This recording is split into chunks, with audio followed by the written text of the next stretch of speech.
Hey, it's Liz D'Alto, and this is the Untamed the Wild Soul Woman podcast. From body image, sex, spirituality, money and relationships, to motherhood, creativity, business, communication, and desire, Untamed the Wild Soul Woman is the place to come for real stories and powerful advice to help you reclaim and redefine womanhood in the 21st century. Liz D'Alto here, your host for Untamed the Wild Soul Woman, a conversation series where I get to just dig in with all these super powerful and inspiring women about how they transcend their struggles, their fears, and their wildest dreams to live very meaningful lives their own way. So today I have Christina Morassi, and Christina does so many amazing things. You could read her formal bio somewhere on this page around the video, but I would rather tell you why I'm excited to have her here. So Christina literally just like popped into my life by way of my boyfriend a couple weeks ago, or maybe a month or two ago, and they work together. She is helping him grow his business, develop his ecstatic brand, which is what she does. And you know, there's just some women, as you've probably experienced watching this series, there in the audience where someone just starts talking and you start following them and you're like, oh my God, this is my homegirl. So I felt that way about Christina immediately. Noticed we had many things in common, from books to style to things that we just get really jazzed to talk about. So this is going to be a super, super fun interview today. So hi, Christina. How are you? Hello, Liz. Thanks for having me. I know definite soul sisters here for sure. Down to the Italian last name. I know. I love Italian people. Not that I don't love you if you're not Italian. It's fine. Of course. So the first question that I ask everyone that has just been such a fun thing to watch people react to and answer is, what do you love about being a woman? That makes me just want to wiggle and get down into my body. Yes. I feel like, I know you told me there was going to be a question and I wasn't going to know what it was. This is, I don't think I'm even going to use words. Maybe I'm just going to move it. This is what it feels like to be a woman. And for me, it's that place of really finding pleasure. Like I like to say, nothing is more powerful than a woman and her pleasure. And it's that place where we tap into that radiance and like just feeling into our senses and what feels good and allowing that beauty to just shine forth. You know, I'm a big fan of adornment, as I would say. You know, I like to dress up. I like to sort of get my girl on. Not all the time. I absolutely have wicked downtimes. But at the same time, to me, when I'm in that place of adornment, I'm in service to the divine feminine. You know, it's that place of just radiating beauty. So for me, I think it's that we just get to look pretty and enjoy our time. I dig that. I like it so much too because, you know, many of these interviews have gone into topics around like spirituality and personal development, and the word conscious comes up a lot. Mm-hmm. And I think often in those types of communities, people kind of shy away from fashion or adornment because they think it's material, materialistic, or it's not spiritual or whatever. So I would love to hear you chat more about that. Like, why is it actually the complete opposite? Why is it so much more deeper in how you connect to yourself? Because I know that's your jam. Yes, it's one of my favorite topics. And it's perfect. And I was thinking about this too, because your boyfriend, Mike Rostowski, who's amazing, when we started to work together, the work was just off the charts and powerful. And he said, you know, I have to tell you, I had some judgment about you and your fashion and the clothes that you wear. And I said, I know that judgment is out there. Some people get what I'm all about with the clothes and the fashion, and then some don't. So first off, my background's as a fashion photographer in New York City. So it's part of my brand and my personality to really bring that through. But really, you know, so I was that fashion photographer in New York City, but then I was a healer for 10 years in LA. So I've got this, you know, hippie healer Burning Man side too, that was like completely unmaterialistic, you know, didn't care about money, was living as a house sitter for 3.5 years. So I certainly have that place of not wanting to be materialistic as well.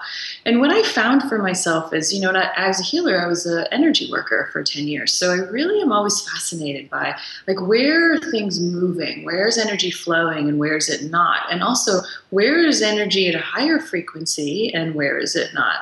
And so for me, When I put on something that feels good, I feel like it bumps up my frequency. So it's almost like doing energy medicine in a way, in the way that I wear my clothes. So that's like one aspect of it. The other aspect for me is adornment. Like I see so many amazing women who are either dressing themselves down for one reason or another, or they are kind of against the materialistic aspects. And so they're just sort of like, playing it low key, or they're just trying to be cool and kind of, like the New York style is often very sort of muted and low key. And that's great.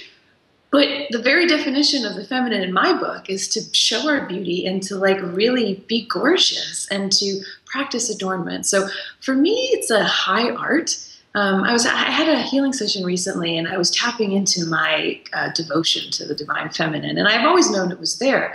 But something about this adornment piece came up, and I was literally in tears. I didn't realize I cared that much, but like it breaks my heart when I see women like just cowering in the shadows. So it's a very multi-layered reason of why I dress the way I do. Another reason too is that I'm here to help click all the movement leaders into position. Like we have got work to do. And that means we need to be getting people's attention, and we need to be gathering our folks and creating our movements.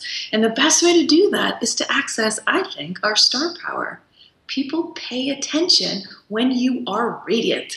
And so that's what I'm really wanting to help people do. And, I like to say, I think that we are the new celebrities here to use our star power for good. Like you can use your star power for good. Not every celebrity is, but there are some who are. And it's like, that's what we're here to do. And clothing is a fantastic way to do that. It ups your frequency. It puts you more in your feminine. You feel like $1,000,000. You get people's attention. It's the best marketing I've probably done to create my success is wearing pretty clothes. Like, I don't know about you, but that's a feminine way of doing business rather than having to slave away at my marketing.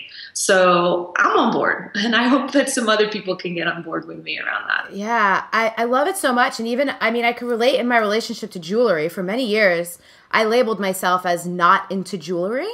And I would frequently, if I would get something nice, I would lose it. But then, and it was, for me too, it was once I got into the healing arts and I really started to love crystals, that I started to buy meaningful jewelry. Like, for example, I have this ring that's made from coral, and it's from Glastonbury, which like felt significant right after I read Mists of Avalon. And I'm like, I love this ring. And that even the word adornment feels so good. Like I have all my different crystal bracelets, and like I love gold instead of silver.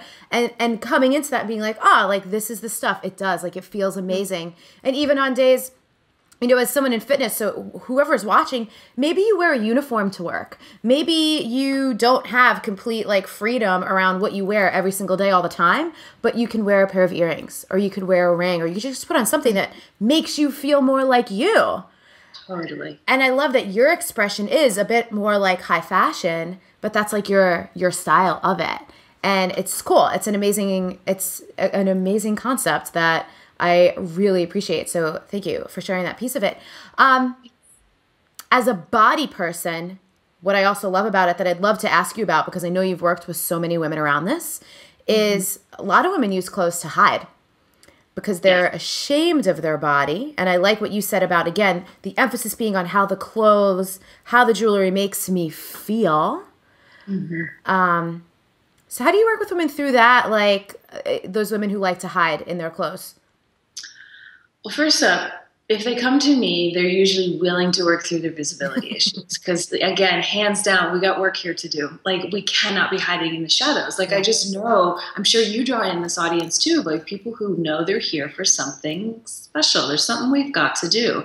And if that's the case, we cannot hide. Even as we're building our businesses, like if we're hiding in the shadows, how can our clients find us? And how can money find us? Now, the thing is, the visibility issues are a real thing. Like we're hiding for a reason. It was a beautiful coping mechanism that got developed when we were kids. So we want to honor that we can't stay in that. Like, it's just not going to fly. So what I like to share with my audience is I have a ton of my own visibility issues and continue to have a ton of my own visibility issues. So even when you say, yes, I have a high fashion sense, I didn't start like this. Like, I did not come out of the womb like this in the slightest, right? It's been a slow evolution. So I'm a big believer that we all have our next stretch. And like, no, people don't need to look like me. I want you to look like you, but I also want you to stretch into the next version of you. Yeah. So what I like to say is I think using clothing is the most perfect way to begin working through your visibility issues and getting the confidence to come out of hiding. So I teach this to my clients where I'm like, okay, here's the story. I was a part of the ecstatic dance community in Los Angeles. I live in the Bay Area now. But I danced with people probably 2 or 3 times a week. And inevitably I would see someone from outside of class and they would be like, who are you again? And I'm like, come on, you see me 3 times a week. What the hell? Like, am I that invisible? And I was like, well, I guess I'm wearing like a white tank top and black yoga pants. Maybe I am invisible. So I thought, I got to work on this. So I thought, let me try with clothes. So I started just like stretching into the next, like what was a little bit brighter and more colorful, and what was like a little bit more feminine, and what was like a little bit more dressier. And like, ladies, you know what happens when you do that? Like, you feel like $1,000,000 and you get more attention. But what I did is I really modulated that. I just looked for my next stretch, and then I got a little more attention, and then my body sort of got to process that. And then I had my next stretch, and then I got more attention, and my body processed that. So that's what I love to invite people is like, next time you're going to a networking event or maybe making your next business video, no like brown shirt or black pants from the closet. Go for the hot pink and like the bright electric blue and just see what happens. Like, my clients all kind of get on board to this way of thinking, and like they go to events and they're swarmed. Like, they really start to feel a little bit of the celebrity thing, which could trip you out a little, I guess, too. But at the same time, if you're here to get your message out, I gotta lovingly say, deal with it. Like, This is what we're here to do. Yeah, and even, I mean, there's plenty of women watching who do have businesses and are entrepreneurs, plenty of women who don't, but I can imagine even like being a mom and saying no to like all the stereotypes of moms, like mom jeans, soccer mom, drives a minivan. Like, there's just so many ways, no matter what you do, to be like expressed and like feel like yourself, because it's a cool, it's a cool identity thing. And I'm so glad you talked about modulating, right? Because I think about, you ever, I'm sure you have, watched any of these makeover shows where they take someone basically from 0 to 90 miles an hour, like total 180. And I'm always so curious to see what that woman puts on the next day. Like, there's kind of an emotional hangover piece that comes with that major, all transformation, but physical transformation. Anything around helping women? I like this conversation around visibility because it's so present in so many different contexts. What about women who are like scared to have attention, specifically from men, or like getting catcalled on the street, which is going to happen when you dress it up, girls? Right. Well, what I would say is it's like a 2-level path. For me, clothing is a very simple way to just slowly start that process, because we have to, it's like going to the gym and using our muscles. Like, you have to build up the stamina, right? So use clothing to have that slower modulation. But then I'm a big believer of the inner work. Like, it's got to happen. You know, we have to begin to work through our issues. And I'm guessing probably the first step is to understand why they're there. Yeah. You know, like so many of us, you know, we all have these issues about either like, don't get a big head, or like, don't outshine anyone, or, you know, maybe you got attention that you didn't like when you were a kid, or even, you know, unfortunately, sexual abuse. So what did we do? Like, our coping mechanism was like, let me just shut it down and let me get smaller and hide in the shadows. And that was smart. You know, and there was a real reason why we did that. So we want to have some compassion and sort of like soothe that young version of ourselves and just hold her and be like, I'm so sorry you had to go through that. And like, I wish it were different. And now I'm here to support you. And guess what? You can be a kid and I'm going to be the adult now. And I'm going to show off my stuff. Yeah. Because here's what I noticed too. Like, I'm glad that you mentioned like the moms and the, you know, the minivans and working, you know, moving around the world with their kids. Like, when women dress up, you know, we have this misnomer that other people will tear us down. And unfortunately, yes, that does exist. But I have to say, I don't find that at all. Normally what I find is I inspire other women. like I'm giving myself permission to sort of show up bright and shiny, and it's like almost gives them permission to do the same. I have so many friends, like even industry leaders in the coaching industry, who like are all that in a bag of chips, but like they started hanging out with me and like hear what I'm talking about, and now they're like on their A game with their clothes, and they're loving it. They're like, I'm so glad like I took that on from you. I felt inspired by what you were doing, and now I inspire others. So that's what excites me, is like when things go quantum, it's like our effect ripples out and touches others, and then they sort of spark, and then their effect ripples out and touches others. And it's like, this is how we do. Yeah, so. I love that. And actually, this is really funny. A couple weeks ago, we went to a party, and I think I was like a day or two into my period. So I was not feeling like dressing up at all. And I just put on my standard like leopard harem pants and a black tank top. But when we got there, the two of our friends are always dressed up. And it was cool to have this experience as a woman, to observe myself now at 31 years old and reflect back on maybe how I would have felt in like my earlier mid-20s even. And I don't think age even matters. It's more of like who I was personally. But to see these women, and instead of feeling like intimidated or less than because they were dressed up and I wasn't, like, yes, like, thank you, because I do feel inspired. And I said something to them. I'm like, I love that you guys always look like $1,000,000. Like, it's super inspiring. And it was cool because then later on, one of them came up to me and she was like, thank you for seeing us. And for like recognizing that, because I think you're right. That misnomer that women are here to tear each other down, it's just like super not true. But sometimes it is. And some people have those experiences and they feel the judgment. So it was just a super cool, full experience of everything you just talked about, like being able to recognize them receiving it, appreciating it. I was like, so this is great. It's so cool. So let's change the story altogether. Really. So I literally just got a sense to ask you a question that you are more than welcome to be like, no. But you have big boobs just like me. And I would love to talk about boobs for a minute, since we're all into this like adornment and like being seen and showing it. I literally, it wasn't until last year, 2013, that I embraced that I have big boobs and they're not a burden and I don't need to like hate them. Right. Nice. Did you ever have that experience, or were you always just, and also, wait, first tell me, when did you like sprout? How long have you had boobs for?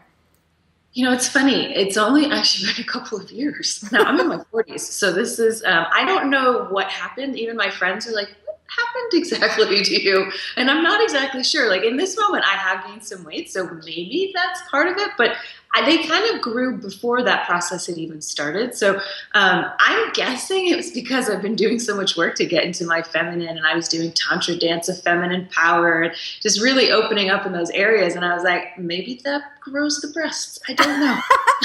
So I will tell you that, like, in the last couple of years, because I was buying like nicer clothes, and all of a sudden I'd go shopping and I'm like, they're an issue. Yeah. Like, what now? I have to take the breasts into consideration when I'm buying clothes. So I get what you mean of what you must have gone through your entire life having them. Because I didn't. I mean, I wasn't flat, but they were sort of like a nice kind of very, I don't know, like easy size on some level. So it is interesting, definitely. And thankfully, I suppose they came in as I was embracing more of my feminine. So, it really, like I work with dating coaches, and I'm, doing all sorts of like desire coaching and really tapping into my sensuality in lots of different ways. So that's just another aspect. I mean, life-giving force here. It's also like our heart center and our chakras, the heart chakra here too. So it's like,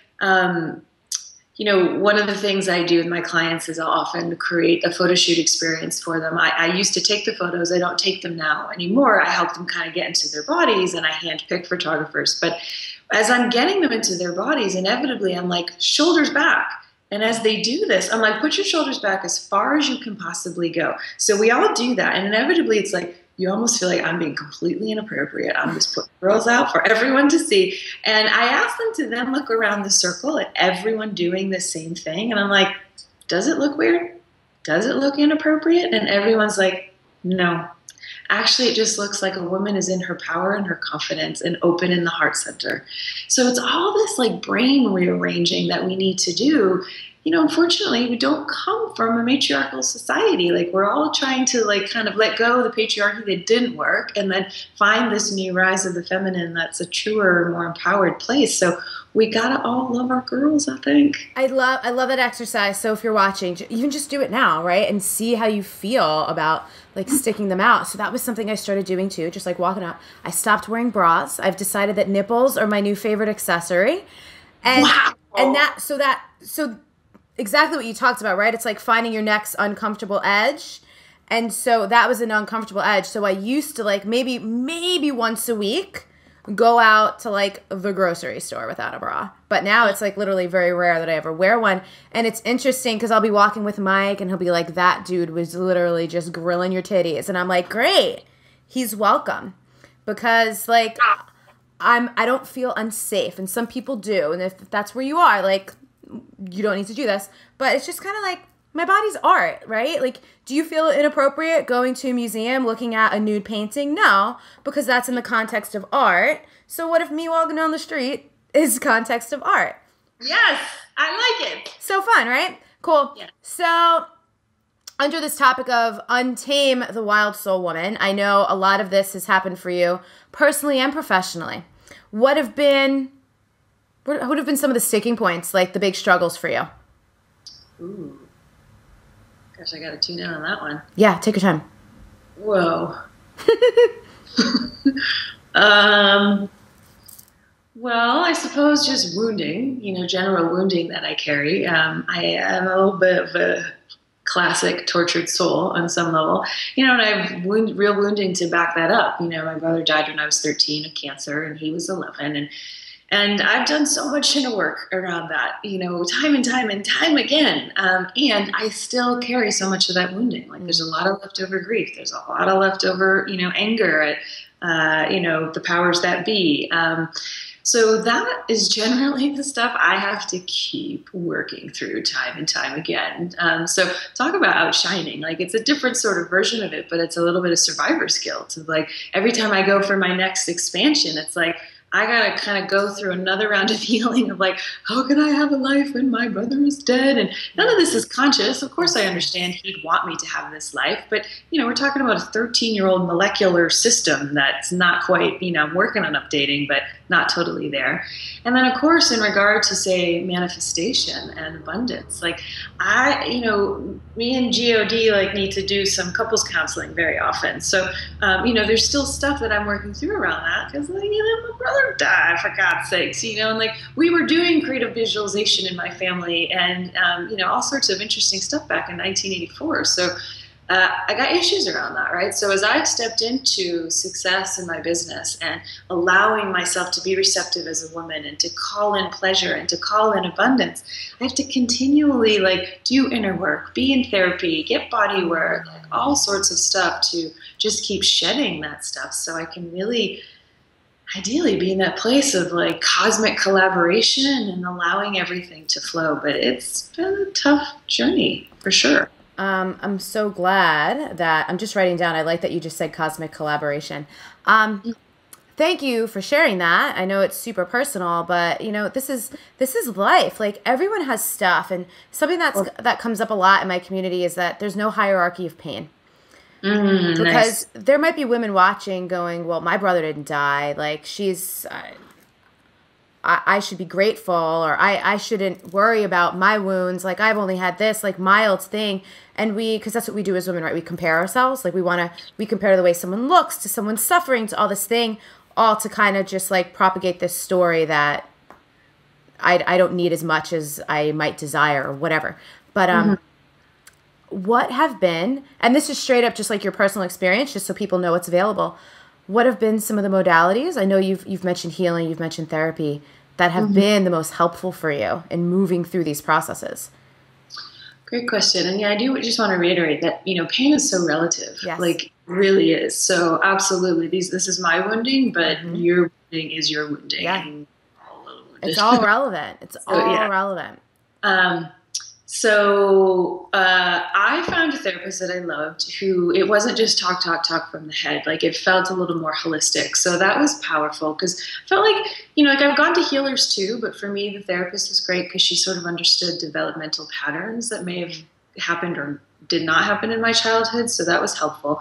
Right now I'm doing a lot of work with an amazing woman who does somatic experiencing, which is trauma work created by Peter Levine. He wrote a great book called Waking the Tiger, all about healing trauma. And it's all about necessarily just like when your nervous system, like when the fight or flight, gets activated, and say if we go into a freeze, all of that energy just kind of gets locked into our nervous system. So it doesn't even necessarily have to be a trauma. It could just be something that activated us that then gets burned in, and it wreaks a little bit of havoc. Like you end up being overly sensitive and all sorts of stuff going on. So that's been very helpful. Just so many other things. I know what I like to say to my clients too is that, listen, just set an intention that you're ready to do some work. Yeah. And like in that cosmic collaboration moment, like just be like, I'm ready, send me someone. Because, it worked for me, may not be the best fit for somebody else. So I think that's the best, is just sort of set your North Star and like, I'm ready to do something like this. And then just wait to see, you might get an interesting recommendation, or maybe you love the book I just shared, or who knows, like pay attention to that cosmic collaboration. I love that. I have a client who, on our last call, she was talking about like having a desire to do a past life regression. And I was like, cool. I'm like, let's just put the feel out there to find someone that we can really trust and like feels like a great fit for you. And literally the next day, I met a girl whose mom is like amazing at that work. And I texted my client and I was like, would you believe I already met your person? She's like, yeah, of course you did, That's awesome. So that works. Like that work. Maybe not always that fast, by the way. Maybe not always that fast. But I love that approach, and you'll always like call in the people you need. So that's super cool. There's so many amazing things I can ask you. Sometimes I get a little like, oh, I only have this much time left. What direction do I want to move in? Body, woman. Yeah, you have I want to ask you what feels under the topic of Wild Soul Woman or untaming yourself. What do you really want to talk about? I was just thinking about that. That's funny. I'm kind of, so back when I was a healer, I'd started to lead workshops that was kind of combining sort of theatrical play with the healing modalities I've been trained in. And it was kind of wacky, and it looked a little like communal performance art alchemy. And I was really just wanting to always unleash people, because that's when your energy is flowing, right? So I'm a big fan of we all need to get in touch with our primal sides a little bit more. So one of the workshop series I did was called The Roar, and we would literally roar. So it's something that I always bring into my business. If I'm leading my live events of 120 people, from around the world in the room, it's like they're all going to roar with me, and it's amazing. I gotta like warm them up to it, because of course it sounds ridiculous, and it's like, what does this have to do with upgrading your ecstatic brand and business building? And it's like, just trust me, like leave it all together, and later it'll all make sense. So I had that thought. I'm like, okay, this is called Wild Soul. Like, what can we do that's wild? So I don't know if you would want to roar at all. Oh my God. Of course this is the thing, Christina, because Liz, I have been experimenting lately, like with sound, like singing, yelling. I was at the shamanic healing circle last weekend, and like all these noises were coming out of me that I don't even know where from. So yeah, let's go ahead. Let's do it. And if you're at home and you want to roar with us, you can. If you want to save it, do it later. That's also fine too. All right. How does it work? So let's see. How would there's lots of ways I could do it. I guess I'll just simply invite us to get into our hips first. Okay, well, actually, let me stack up. This is so great. I also love that you're standing. I think you're the only person that has stood up. I'm just going to stack up some more books here. Okay. So I can stand up too. I've noticed that people, like, I make a lot of videos, and I always have to stand, because like I need to move my body. It's like, if I sit, I speak very differently, and I'm often channeling. So it's like I need to be kind of at the ready. Yeah. I always stand for my videos too, but these interviews I've been sitting. All right, cool. All right, I think this is better. Yeah, perfect. All right, so I'm going to invite everyone at home on your feet, join us and just spread your legs. Let's have it be wide stance. We're going to bend our knees and we're just going to start to do some nice wide hip circles. We'll just do a few minutes of this, but it helps. We as a society are all up in our heads, and that is just not where all our power and potency and our wild soul does not live up there in the slightest. So we need to have moments to like break that kind of normalcy and get into our body. So nice wide hip circles. You can imagine that your hips are like a rubber spatula scraping the sides of the bowl of cake batter. Scrape the sides. Awesome. Okay, and then other direction. Now remember, like all our power and potency is down in our hips. Like if you think of our generative organs are there and we need them to generate, literally and metaphorically. Our power centers are there that the martial arts talk about. Okay, so stay in your body. Now that maybe I'll take this down. Stay, I'd say go off-road where you just kind of look around with your hips, and now you're just kind of exploring. Again, it's just to get us out of our heads and getting to know our hips more. Remember to breathe. Oh, so a little too. The little nooks and crannies of your hips. We do. Hip circles are a huge part of Wild Soul Movement. This is like my jam. Nice. I find myself doing them like at the grocery store. I don't even know I'm doing it. I saw your Instagram account. You were doing using the hula hoop recently, which is very fun. So fun. Love it. All right. So now as we do this, I'm going to invite everyone to now, as you're breathing, start to make a little sound on the exhale. We'll walk into it slowly. We'll modulate as we talked earlier. So nice deep breath in and just sound can be a very, very vulnerable thing for people to make. Like first time I started making sounds, I was terrified. Like it was not something natural. So again, it's something you stretch into. I didn't start out this way. So just sighing on an exhale is just a nice way to kind of slowly get a little sound coming in. Good to loosen up the jaw. Make some funny faces. Jaw is very tied to the hips. So stay in those hips. Make sure the knees are bent so you're getting your haunches, if you will. And so then now as you exhale, let it be a little bit even of a growl, if you're willing. An invitation. So just a little...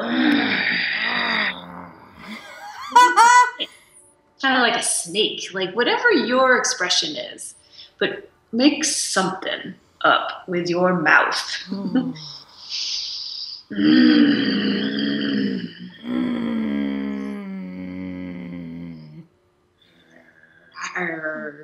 I'm digging this. I'm a little uncomfortable, which is hard to make me. Yeah, it's great. Right. How come? Like you were saying, like the sound, like it's a little bit of a vulnerable thing. I dig it. What I love is because I can see a little bit of myself on the screen. It's like the contradiction of this outfit with the like I love it. This is now you're talking. So deep inhale in and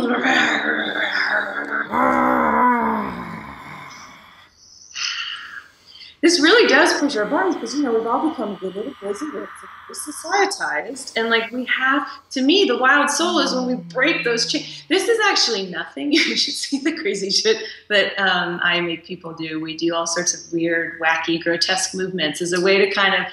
I want to trick people out of their ego and into their essence through movement and play. So anyway, so back to our. And then I just wanted to build a little bit, and then we can do one big roar together if you're willing, but I'm just trying to walk you in.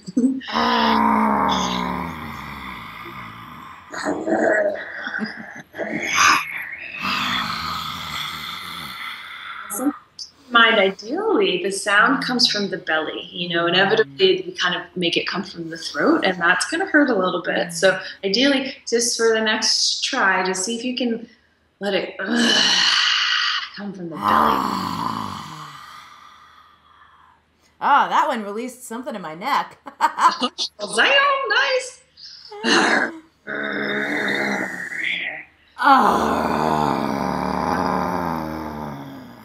All together.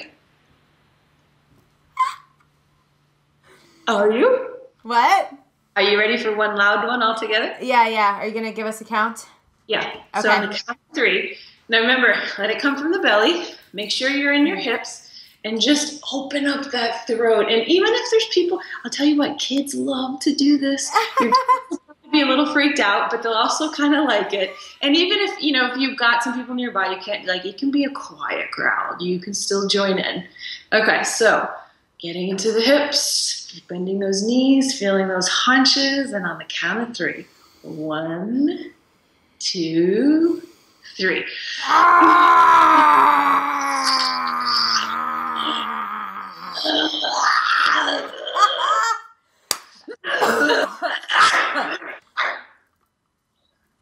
I'm like fully sweating now. It's awesome. It's a workout. It's a workout. Yeah, it's a work in and a workout. True. Yes. This is what's so amazing about even just that short experience. I love the concept of pattern interrupts. Yes. That's how do we get people out of their normal routine? Well, there you go. Act like an animal. It's really cool. So even if you're watching and you were like, look at these two weirdos, try to do it at home. Get some quiet space, go by yourself, see how you feel and observe. Like Christina keeps saying, that modulation, what are you comfortable with? And then maybe next time, whether it's loud or whether it's being in your hips or whatever. So cool. So what comes after this? You probably have, I'm imagining a room full of people who are now turned on, tapped in, much more grounded. What the hell happens after that? Oh, I like it. Well, for me, I'm excited to always help them kind of turn all their gifts into a profitable personal brand. So if anyone's listening and they're an entrepreneur, find that fire and channel it right into your business. Go write your copy, go make your social media, let it be from that wild, expressed place. For people who are not necessarily in their own business, by all means, do you feel more life force? Do you feel more alive? Do you feel like you want to go hug your partner and give them a kiss? Something, channel it. Find that place of pleasure.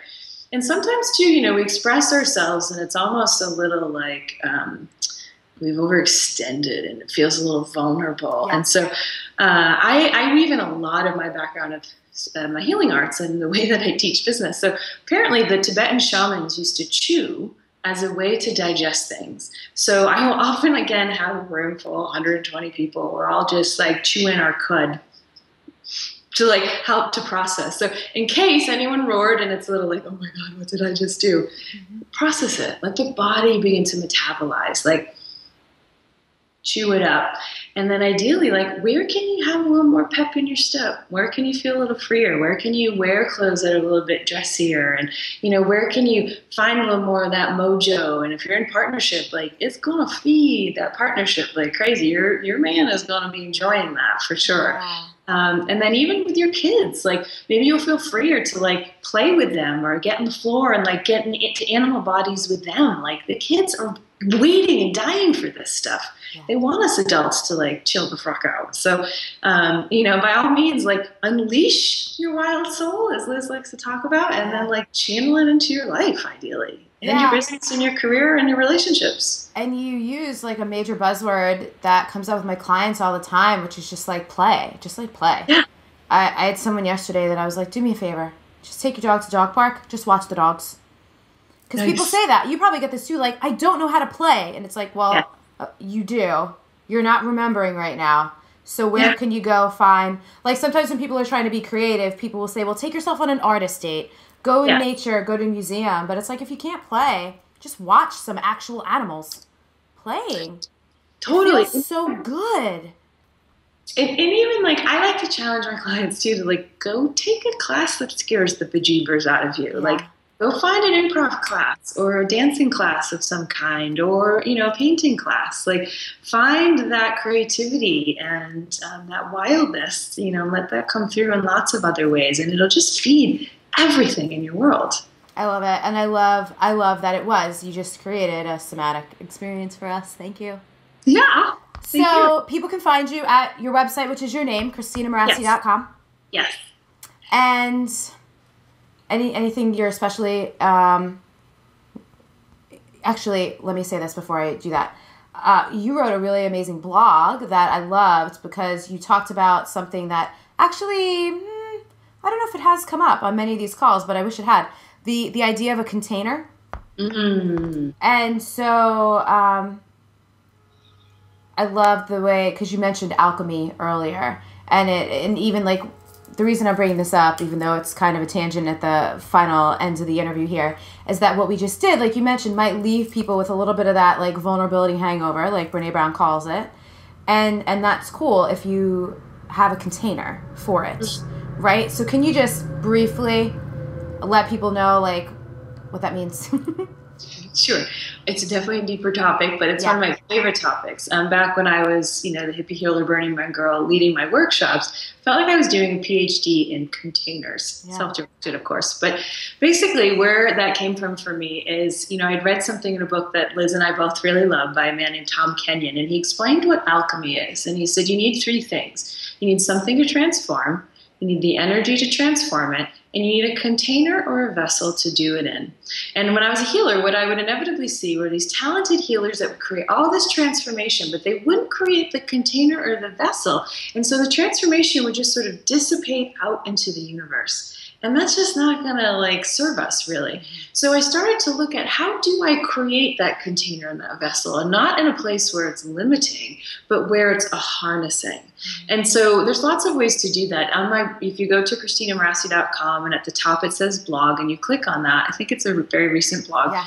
I do share some top, tips of where you can do that, but it can be it's sort of like getting everyone onto the same page, making sure they can put their voice into the room so that people aren't just these robots sitting next to each other. I like to bring in movement as a way to kind of trick people out of their egos and getting them connected to each other.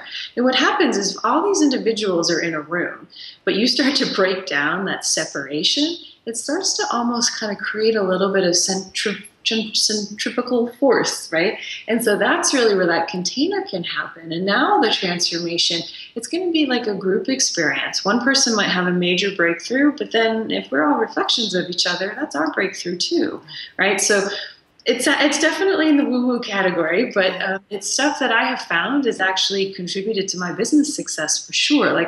I'm really fascinated about how to bring in, the energetics behind business, because I think this is how the feminine does business. This is how we do things differently than the masculine. And we need our masculine skill sets. We all have a masculine side too. We need that in our careers and in our business. But at the same time, feminine needs to rise on up. And so there's lots of ways where we can bring that more into the business. And I think creating that container just means we get to work less and ideally have more profound results. So does that feel like that explains it enough? Yeah, and you know what? It's funny. I didn't even know why I was asking you that question when I asked it. I just felt like I had to. But now I see it was what you said about the transformation just dissipating out into the universe instead of actually alchemizing.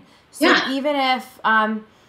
even in a smaller sense, even if it's not a big group, even if it's just a relationship, even if it's just one safe person that you can share your experience with, seek those out for yourselves. I think that's so, even to have women like Christina in my life who I can talk about this crazy shit with and not be judged, I'm gradually expanding my circle. Pretty much this whole interview series is women who I can chat about anything with, and it's really amazing, but that wasn't always the case for me anyway. I don't know if that was always your experience, but it's cool to find people that are the same kind of weird as you are, or at least accepting of your weird, and just totally let it fly. So good. Again, I just really want to thank you and recognize you for being bold and having us stand up and move around and growl. So great. So great. Yeah. So again, go to ChristinaMorassi.com for more of this brand of wildness. Especially if you're, an entrepreneur and you're looking to bring this stuff out in you and really be yourself in your business. So thank you so, so much. You're welcome. Can I just say on that homepage, there is a video series too about 3 secrets of how to explode your business with an ecstatic brand. The video series, it's short and they're kind of fun to see. I think I might even growl on one of those too. So in case you want to take this a little bit further and find out more, you can just find that right at ChristinaMorassi.com. Oh, yes, and in case there's an opportunity for more growling, please check that out. Exactly. I'll talk to you later. All right. Thanks, Liz. It's great to be here. Nice to meet all of you. Bye. We all have these aspects inside of us, and it's just a matter of how willing are we to look at them and discover perhaps why we might have suppressed some of them, why some of them are more easy for us, and if we've even agreed to be certain ways because it's other people who have wanted us to be or who have modeled that for us or who have told us it should be a certain way, shape, or form.